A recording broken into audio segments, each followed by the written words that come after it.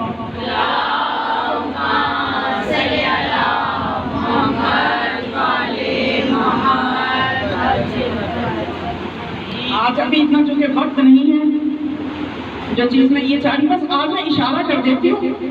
انشاءاللہ اگر مکمل کر سکی تو ٹھیک ہے، اگر آپ کی توجہ رہی بگڑنا ہم اسی موضوع پہ کل مزید آگے بات کریں.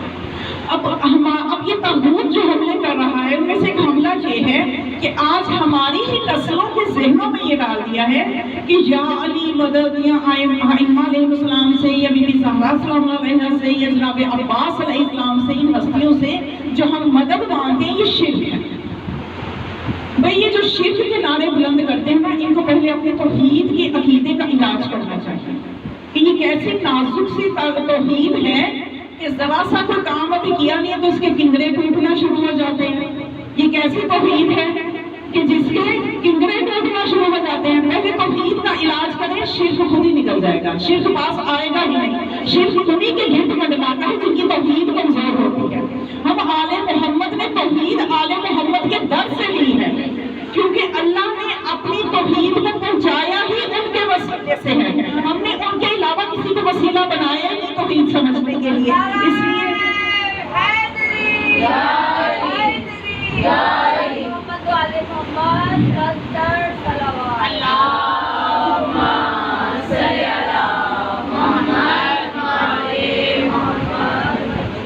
تو یہ کیا، یہ شرک کی جو گردانیں پڑھ رہے ہیں، اپنا تو دماغ خراب ہے ہی، دوسروں کا بھی کر رہے ہیں.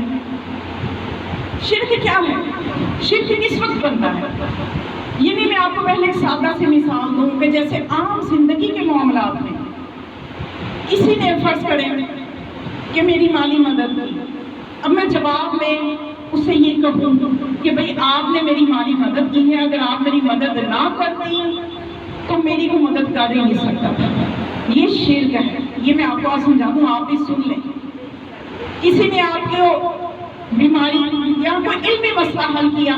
دیکھیے دنیا میں تمام انسان، چاہے وہ مسلمان ہیں، چاہے وہ شیعہ ہیں، چاہے وہ کافر ہیں، چاہے وہ یہودی ہیں، تمام دنیا کے میں انسان کی بات کری، انسانیت کی بات کری.